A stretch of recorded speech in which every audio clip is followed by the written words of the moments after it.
Gitu kira-kira. Ya, mungkin ya bisa disambung. Orang sekitarnya itu sudah tidak begitu menggunakan bahasa Jawa dengan baik dan benar. Ini contohnya saya sendiri. Saya sendiri pun tidak, memang saya tidak pintar berbahasa kromo, tapi koko biasa dengan bajo dan kawan-kawan. Ini contoh yang ada pada anak saya. Anak saya itu sekarang kelas 7 dan saya tidak menyadari kalau dia itu tidak bisa memahami bahasa Jawa karena baru ikut saya beberapa tahun terakhir. Teman saya mengingatkan bahwa anak saya ini tidak bisa berbahasa Jawa, tapi saya kayak nggak mungkin lah buatnya Jawa, nggak ngomong Jawa, itu sesuatu yang lucu.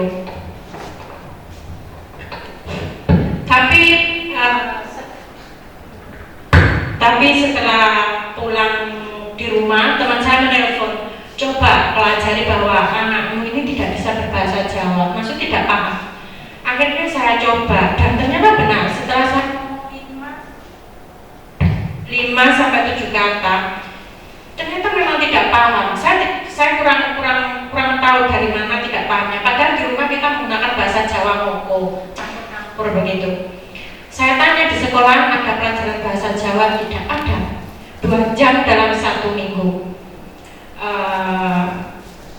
Menurut saya ini sudah efektif mungkin ya, tapi yang saya tahu anak saya memang tidak bisa menangkap pelajaran bahasa Jawa. Akhirnya saya bawa ke teman saya yang memang mumpuni berbahasa Jawa, tapi setelahnya kayaknya tetap tidak ada. Apakah ini karena pengaruh mobile phone yang sering tapi kayaknya akses mobile phone juga jarang kalau anak saya. Bagaimana caranya ini lebih mensosialisasikan ke ibu-ibu seperti saya dan kawan-kawan yang ada di pinggiran, sehingga mereka lebih aware akan pentingnya bahasa Jawa ini untuk generasi berikutnya. Jadi yang akan memahami bahasa Jawa itu tidak sekelas kalangan mungkin mahasiswa dan ke atas, tetapi lebih ke adik-adik yang nantinya akan membawa generasi ini menuju kekuatan untuk memegang bahasa Jawa di area Jawa ini sendiri sangat kuat, atau lebih bagaimana ya, lebih tidak mati lah bahasanya seperti itu. Mungkin Prof bisa memberikan gambaran seperti apa, demikian. Kira-kira ya contohnya saja nanti bisa bahasa Jawa nulis. Nah, tapi di ruang ini saya bahasa campur-campur karena ketidakjelasan yang disebut guyub tutur itu tidak jelas kalau dalam ini. Nah, tapi tidak apa-apa. Saya pikir ini adalah awal mula bangkitnya kearifan lokal. Dan biasanya kebangkitan mimpi itu tidak pernah menggunakan objek yang diimpikan. Mulanya aku ya bosannya campur-campur. Mengapa? Itu hampir di seluruh dunia juga begitu. Ketika 28 Oktober Kongres Pemuda itu berapi-api, semua orang mencanangkan bahasa Indonesia sebagai bahasa persatuan. Orang-orang yang bisa bahasa Indonesia. Seluruh pidato juga menggunakan bahasa Belanda. Tapi ada mimpi itu. Nah, kebanyakan mimpi, idealisme untuk bangkit itu tidak berangkat dari semuanya sudah bisa, malah nol betul.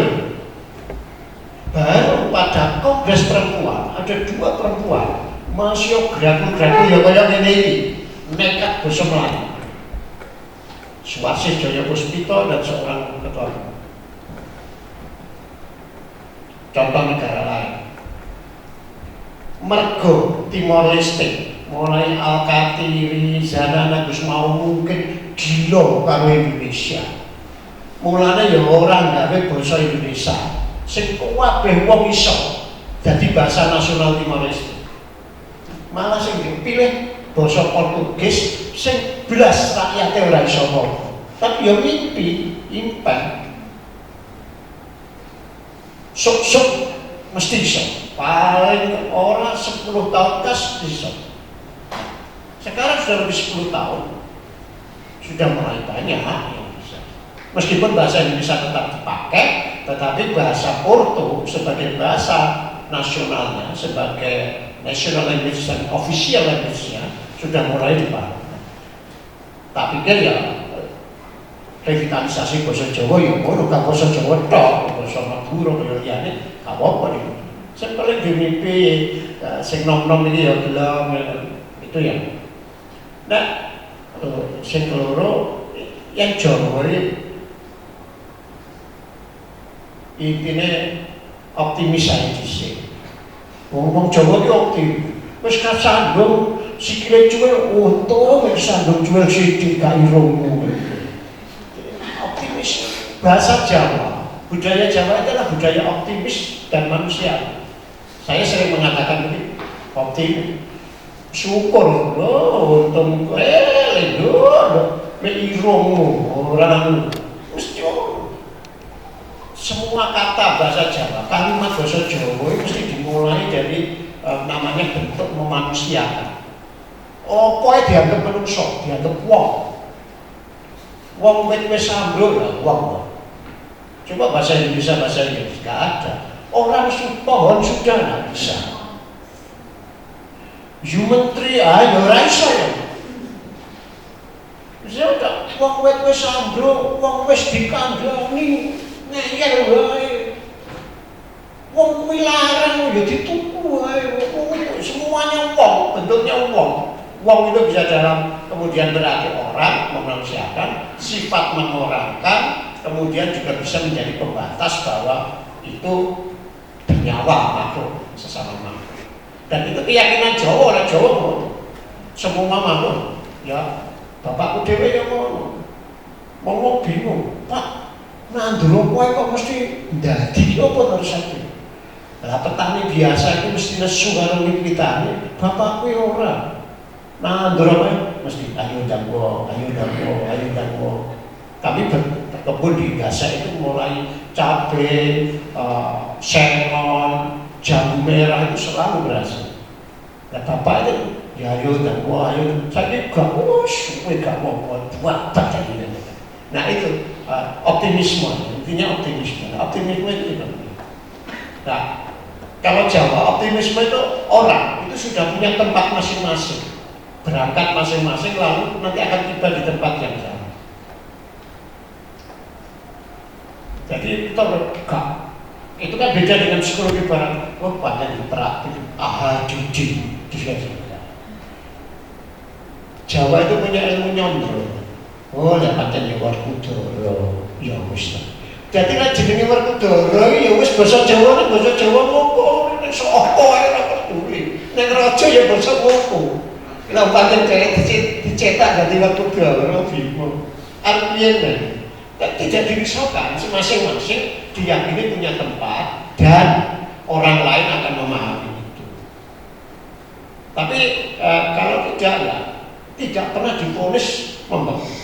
Karena itu juga ketiga dalam kategori Jawa itu sebenarnya tingkat perkembangan. Siapapun Jawa itu dalam bahasa yang kekinian itu inklusif, tidak chauvinistik, memisahkan. Jawa itu bukan kategori darah, tapi kategori budaya. Karena itu kategorinya adalah wis Jawa, durung Jawa, wong ra Jawa. Durung Jawa, artinya yang gak iso itu tidak dimarahi. Ya pancen durung Jawa ya gak apa-apa. Ora apa-apa orang Jawa. Wah, jangan Jawani itu wis po. Jawani itu untuk orang lain. Wis Jawa. Ya wis Jawa. Oh ya wis 10 tahun yang Jawa ning Malang ning Blitar ya wis Jawa. Saya pernah bersama Sultan bersama dengan seorang pejabat pejabat di Provinsi Jawa Timur. Wong pancen laire ya ning Surabaya. Ya kek ya basa Jawa. Nek ya Jawa ya kok. Nggih, nyuwun sewu Sultan. Kulo niku Surabaya nggih. Wis ora apa-apa jen. Ya pancen basa Jawa ki akeh, Pak. Sultan itu begitu, artinya kan betul-betul Sultan itu Jawa. tapi menempatkan. Ini kalau peta-peta psikologi Jawa. Nah kembali lagi lah, terus kalau pendidikan pengasuhan banyak, ya itulah. Jadi saya kira tidak. Ayah saya ahli bahasa Jawa kuno dan ahli bahasa Kawi juga Arab Budul. Karena itu dulu saya dipaksa ngapalin buku itu. Hanata Singara Kusing Parkesit Narani Rawat Mutangan Lawan Tani Pinaka Sisa Kadara Kesa itu sampai apa bola balik itu harus ngapal. Hanata Singara itu seterusnya itu. Nah kepada cucu-cucunya yang kebetulan saya itu 9 bersaudara, 10 bersaudara, 7 orang itu kawin antar suku. Jadi ya rupane anake putune kaya apa? Indonesia pun siap. Tetapi ayah saya itu benar, misalnya anak saya itu bilang baca nama Mumi Markudu jadi sendiri. Malah yang suka memarah itu ibunya. Oh ya orang, kamu nggak sopan sama mbakmu, padahal baik kan? Serah apa namanya Markudu. Tapi yang sulung itu 2 kali kok. Kalau toh sekarang itu diplesetne wanita itu wanita toto itu plesetan yang saya kira tidak sesuai dengan sejarah. Nah karena itu penting tadi pertanyaan tentang sejarah. Ibu adalah figur yang luar biasa sektor publik. Semua Raja Mataram itu dipengaruhi oleh ibu. Di Ponegoro kalau ibunya tidak dari Madura tidak akan jadi seperti itu. Di Ponegoro neneknya itu dari Madura. Belanda sangat takut dengan 3 perempuan Ratu Jawa dan seterusnya. Itu bisa ditambah. Panglima pertama tentara di dunia ini orang Indonesia, Malahayati. Jadi kalau kemudian mengalami domestifikasi di dalam itu sebenarnya perempuanisasi itu adalah proses-proses yang baru terjadi. Nah inilah menurut saya literasi itu dikembalikan. Kira-kira, tapi yang sangat ambisi berkuasa juga banyak. Salah satunya Ibu Amal Quran itu juga begitu. Tapi ini kembali, karena itu figur sentral. Tidak hanya di Jawa ya, sampai Papua pun sebenarnya peran ibu di ruang publik di dalam masyarakat sangat tinggi. Kalian saya. Tadi bahas bahwa sekarang saya